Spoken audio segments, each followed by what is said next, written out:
নাটক who is capable, রচনা জ্যোতির্ময় চক্রবর্তী, স্বরাভিনয়ে রীনা সাহা ও সঞ্চিতা ভট্টাচার্য, আবহ শব্দগ্রহণ ও পরিচালনা অরুময় চক্রবর্তী, প্রযোজনা কথা ও কবিতা শিলিগুড়ি। নাটক হু ইজ কেপেবল।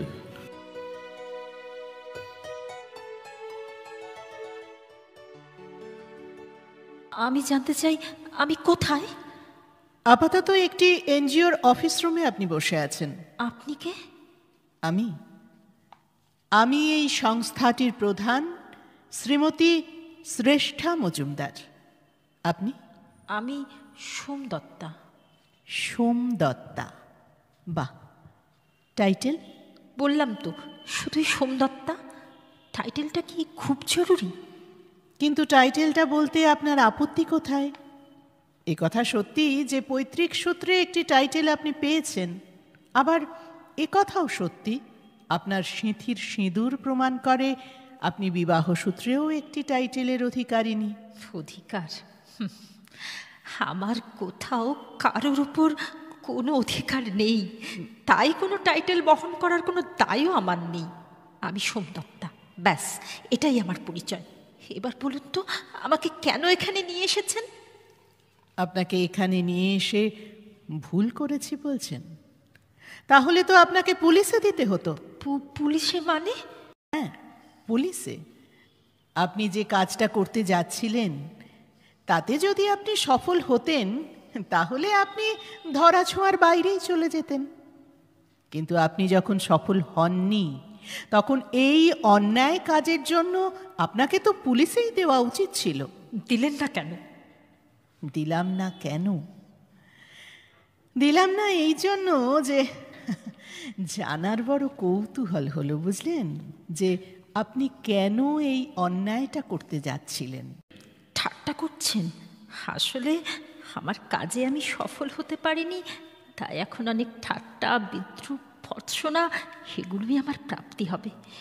কেন কেন পারলাম না? কেন ধরা পড়ে গেলাম? উফ উফ, এখন করুণা নিয়ে বেঁচে থাকতে হবে। আক্ষেপ হচ্ছে? হ্যাঁ, বলছি আক্ষেপ হচ্ছে। সেটাই স্বাভাবিক নয় কি? অপরের করুণা নিয়ে বেঁচে থাকতে কার ভালো লাগে? কেন? অন্য কোনোভাবে বাঁচার রাস্তা বুঝি আপনার বন্ধ হয়ে গেছে? সে প্রশ্নের উত্তর আপনাকে দেব কেন? আপনি কে? আপনার কি অধিকার এই অযাচিতভাবে প্রশ্ন করার? মনে করুন না আমি আপনার বন্ধু। বন্ধু? সরি, ভাবতে পারলাম না। আচ্ছা, আমি কি জানতে পারি আর কতক্ষণ এভাবে আমাকে জেরা করা হবে? আমি এবার উঠব। কোথায় যাবেন? তাতে আপনার প্রয়োজন? তা একটু প্রয়োজন আছে বই কি। গতকাল আপনাকে নদীর পাড় থেকে আমাদের সংস্থার ছেলেমেয়েরা উদ্ধার করেছিল। ব্যাপারটা আচমকা হলেও এটাই সত্যি। আজ কি আবার সেই নদীর পাড়েই ফিরে যেতে চাইছেন? ওহ, স্টপ ইট! কেন বাঁচিয়েছিলেন আপনারা? প্রশ্নটা তো আমারই করার কথা। কেন সুইসাইড করতে চেয়েছিলেন? It is my personal matter. আমি জিজ্ঞাসা করছি কেন সুইসাইড করতে চেয়েছিলেন? আপনি কি আমাকে জেরা করছেন নাকি? আমি আপনার উত্তর দিতে বাধ্য নই। সিট ডাউন সোম দত্তা। আমার প্রশ্নের উত্তর না দিলে আপনাকে পুলিশের হাতে তুলে দিতে কিন্তু আমি বাধ্য হব। আমি আবার জিজ্ঞাসা করছি কেন সুইসাইড করতে চেয়েছিলেন? আমি পৃথিবীতে একেবারে একা হয়ে গেছি। আমার বেঁচে থাকার ইচ্ছাটা মরে গেছে। জানেন সোমদত্তা, পৃথিবীতে কাজ হলো এমন এক বন্ধু যে কখনো কাউকে ছেড়ে যায় না। তাই পৃথিবীতে একা হয়ে গেছি এই থিওরিটাই আমার কাছে অপ্রাসঙ্গিক। যারা সব কিছু পেয়ে অভ্যস্ত তারা কি করে জানবে একা থাকার কষ্ট? আমার যে সব কিছু থেকেও কিছু নেই। বুঝলাম না। আমরা বাবা মায়ের 4 সন্তান। আচ্ছা। আমার 3 দাদা, আমি তাদের একমাত্র বোন। আমার বাবা আমার বিয়ে দিয়েছিল এক ইঞ্জিনিয়ার ছেলের সঙ্গে। বাবা মারা গেছেন কিছুদিন আগে। এখন মা ছোট দাদার কাছে থাকে। বড়দা আর মেজদা অন্য রাজ্যে থাকে চাকরি সূত্রে। অতি পরিচিত বাঙালি পরিবারের গল্প। আপনার কাছে যা অতি পরিচিত গল্প মনে হচ্ছে, আমার কাছে বিয়ের পর থেকেই আস্তে আস্তে সব কিছু অপরিচিত লাগতে থাকে। আমার স্বামীরা 2 ভাই। আমার স্বামী ছোট। বেশ। আমার ভাসুর চাকরি সূত্রে বাইরে থাকেন, তার স্ত্রী আমাদের সঙ্গেই থাকেন। আচ্ছা। কিন্তু বিয়ের কিছুদিনের মধ্যেই আমি এটা আবিষ্কার করি, আমার স্বামী তার বৌদির প্রতি আসক্ত। সে কি? মাঝে মধ্যেই সে তার নিজের বউকে ছেড়ে রাতের অন্ধকারে বৌদির ঘরে যায়। আপনি প্রতিবাদ করেননি? করেছিলাম, লাভ হয়নি। আমার স্বামী তার নিজের লাম্পট্য থাকতে আমাকে মানসিক ও শারীরিকভাবে নির্যাতন করতে থাকে। শ্বশুর শাশুড়ি নিজের ছেলেকে কিছু না বলে আমাকে সন্দেহপরায়ণ, খারাপ মানসিকতার মেয়ে বলে দোষারোপ করে। আমি ভাসুরকে জানাই, সেও বিশ্বাস করে না। আমি ছুটে যাই বাপের বাড়িতে, মাকে দাদাকে লজ্জার মাথা খেয়ে আমার সন্দেহের কথা বলি। তারা কি বললেন? দাদা বলল, আমার নাকি স্বভাবটাই এমন, আমি খামোখা সন্দেহ করছি। সে কি? আর মা আমাকে বাপের বাড়িতে এসে থাকতে বলেছিল কিছুদিন, কিন্তু দাদা পরিষ্কার জানিয়ে দেয় বিয়ের পর বোনের এ বাড়িতে ঠাঁই হবে না। বাহ। আমি কোথায় যাব বলুন তো? কার কাছে যাব? আমি তো পারবো না। আমার চোখের সামনে আমার স্বামীর লাম্পট্য দেখার পরেও তার সঙ্গে ঘর করতে। সোমদত্তা, আমি আবার বলছি, পৃথিবীতে কাজই হলো এমন একজন বন্ধু যে কখনো বিট্রে করে না। আপনি তার দিকে যতটা হাত বাড়াবেন, সেও ঠিক ততটাই হাত আপনার দিকে বাড়াবে। কাজ? কে দেবে আমাকে কাজ? কি যোগ্যতা আছে আমার? আপনি কি চেষ্টা করে দেখেছেন? মানুষ নিজেই জানে না তার ঠিক কি যোগ্যতা। মানুষ দোষারোপ করে, মানুষ অভিমান করে, কষ্ট পায়, পালাতে চায়, কিন্তু নিজের মধ্যে লুকিয়ে থাকা যোগ্যতাকে খোঁজবার চেষ্টাই করে না। মানুষ জানবার চেষ্টাই করে না আত্মখনন করলে যে বহু বছরের চাপা পড়ে থাকা প্রত্নতাত্ত্বিক সম্পদ উন্মোচিত হয়, তা বোঝেই না মানুষ। আপনার কথাগুলো বইয়ের পাতায় মানায় ভালো, বাস্তব জীবনে বড় বেমানান শোনায়। আপনাকে বলেছিলাম না, যারা সব কিছু পেয়ে অভ্যস্ত। দাঁড়ান দাঁড়ান দাঁড়ান, আপনি আমার দিকে যে ইঙ্গিতটা ছুঁড়ে দিচ্ছেন, সেটা বোধহয় না জেনেই।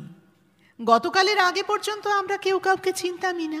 চিনতাম না, এখনো চিনি না, চিনতে চাইও না। আপনি কেন শুধু শুধু আমার জীবন নিয়ে এত কৌতূহল দেখাচ্ছেন? আমি তো আপনাদের মতো সুখী মানুষের জীবন নিয়ে কোনো আগ্রহ দেখাইনি।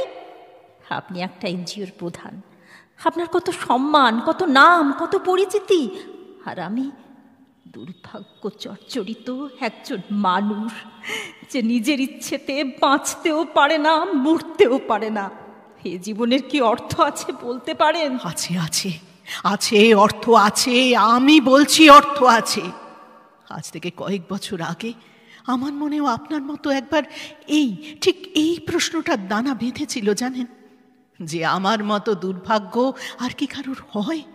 কি করব আমি এই ক্ষতবিক্ষত জীবনটাকে নিয়ে? কিন্তু জানেন, আমি হার স্বীকার করিনি। আমি নিজেকে বুঝিয়েছি, নিজেকে বারবার বারবার বারবার বুঝিয়েছি, তুমি যখন এই ঘটনার পরও বেঁচে আছো, তখন তোমার নিশ্চয়ই কিছু করার বাকি আছে। মানে কি ঘটেছিল আপনার জীবনে কয়েক বছর আগে? আমার যখন 21 বছর বয়স, তখন আমার পড়াও কমপ্লিট হয়নি। আমার বাবা মায়ের ইচ্ছেই আমার বিয়ে হয়ে গেল। আমার কোনো মত ছিল না, জানেন, আমার কোনো ভালো লাগাও ছিল না, তবু হলো। বিয়ের কিছুদিনের মধ্যেই আমার একটা সাংঘাতিক অ্যাক্সিডেন্ট হলো। অ্যাক্সিডেন্ট? হ্যাঁ, car accident. And I was badly injured. দুটো হাত, পা, শিরদাঁড়া, লিভার, যকৃৎ, এভরিথিং ওয়াজ ইনজিউরড। শুরু হলো আমার শরীরের উপর একের পর এক অপারেশন। অপারেশনের পর ডাক্তার কি বললেন? অপারেশনের পর আমি যখন একটু ধাতস্থ হলাম, ডাক্তার আমাকে ভিজিট করতে এলেন। আমি তখন ওনার দিকে উৎগ্রীব হয়ে তাকিয়ে আছি। আমার মনে হচ্ছিল উনি যেন কিছু বলবার আগে নিজেকে একেবারে গুছিয়ে নিচ্ছিলেন। আমি নিজেকে ঠিক রাখতে পারছিলাম না, জানেন। আমি ব্যাকুল হয়ে জিজ্ঞাসা করলাম, please please tell me doctor. তিনি বললেন, তোমার জন্য কিছু খারাপ খবর আছে। আমি শুনেছি তুমি ছবি আঁকতে ভালোবাসো, you are good painter, but I am sorry to say তুমি জীবনে কখনো তুলে ধরতে পারবে না, কারণ তোমার হাতের বোনগুলো ফ্র্যাকচার্ড, আর তোমার হাত দুটোকে সেটা অকেজো করে দিয়েছে। তারপর আর কি বললেন ডাক্তার? তখনও আমার জন্য আরো দুটো খারাপ খবর অপেক্ষা করছে। আরো দুটো? ডাক্তার বললেন যে তুমি জীবনে আর কখনো উঠে দাঁড়াতে পারবে না, কারণ তোমার পা দুটো ব্যাডলি ইনজিওর। আর শেষটা হলো বলে উনি একটু থামলেন, জানেন। আর ওনার ওই ডাক্তারি অ্যাটিটিউড থেকে বেরিয়ে এসে স্নেহের হাতটা আমার মাথায় রেখে বললেন, মা I am sorry to say, তুমি আর কখনো মা হতে পারবে না। কি বলছেন আপনি? একটা দুর্ঘটনা আপনার জীবন থেকে এত কিছু কেড়ে নিল? কিন্তু আমি আত্মহত্যার কথা ভাবিনি, কারণ আমি জীবন থেকে পালিয়ে যেতে চাইনি। আমি চেয়েছিলাম লড়াইটা চালিয়ে যেতে। কিন্তু কিভাবে? I was fighting for my existence. কারণ এরপর দুটো বছর আমি টোটালি বিছানায় শুয়েছিলাম। ঘরের জানলা দিয়ে যখন আমি ওই এক ফালি আকাশটা দেখতে পেতাম, জানেন ওই আমি ভাবতাম সেই সমস্ত ভাগ্যবানদের কথা যারা হেঁটে চলে প্রকৃতির কাছে পৌঁছে যেতে পারে। 2 বছর আপনি বিছানায় শয্যাশায়ী ছিলেন? কিভাবে সময় কাটতো আপনার? হতাশা আপনাকে গ্রাস করেনি? মনে হয়নি এ জীবন রেখে কি লাভ?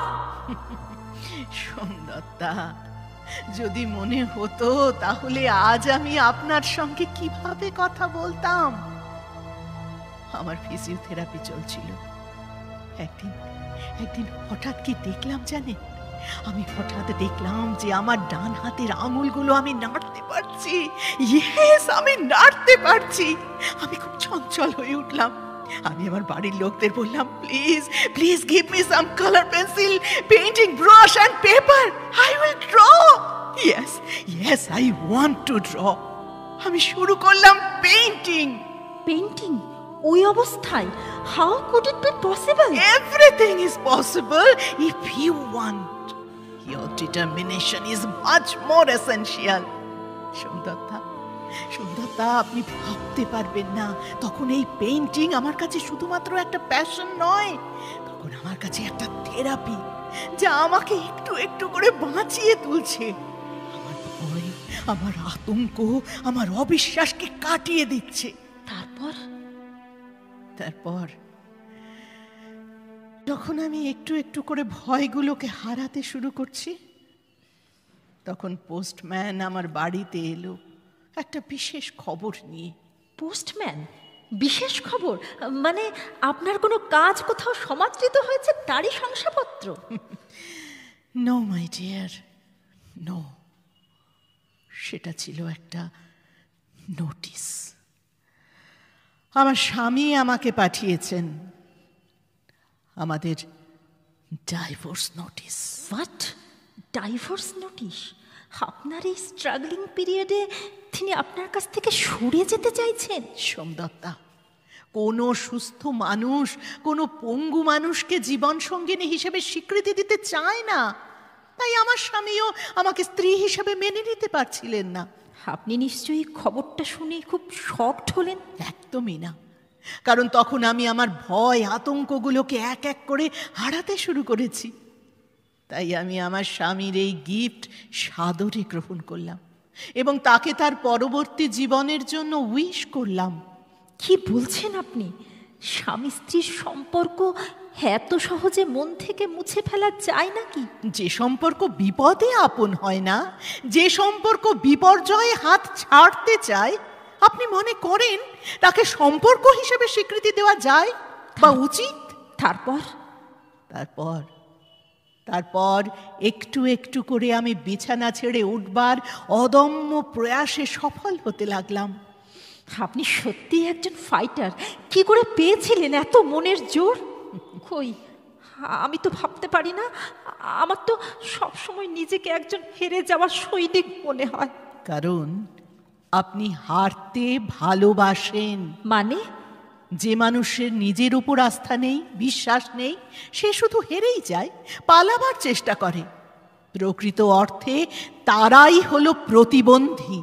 আপনি বলতে চাইছেন আমি? সোমদত্তা, আপনি মানসিকভাবে প্রতিবন্ধী, যে সমস্যা থেকে নিষ্কৃতি পাওয়ার জন্য শুধুমাত্র পালাচ্ছেন। ডিসএবিলিটি শব্দটা ব্যবহার করে যাদের চিহ্নিত করা হয়, আমার মনে হয় they are too much capable rather than so called capable person. এখন তাহলে কি করব?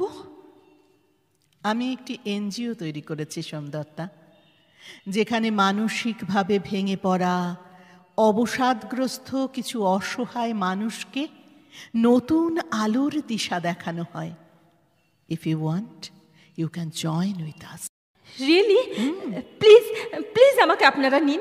আমি নতুন করে বাঁচতে চাই। অবশ্যই। আমি আপনাদের সংস্থায় থেকে সেই বেঁচে থাকার মন্ত্র খুঁজতে চাই। আমরা আপনাকে সাহায্য করব।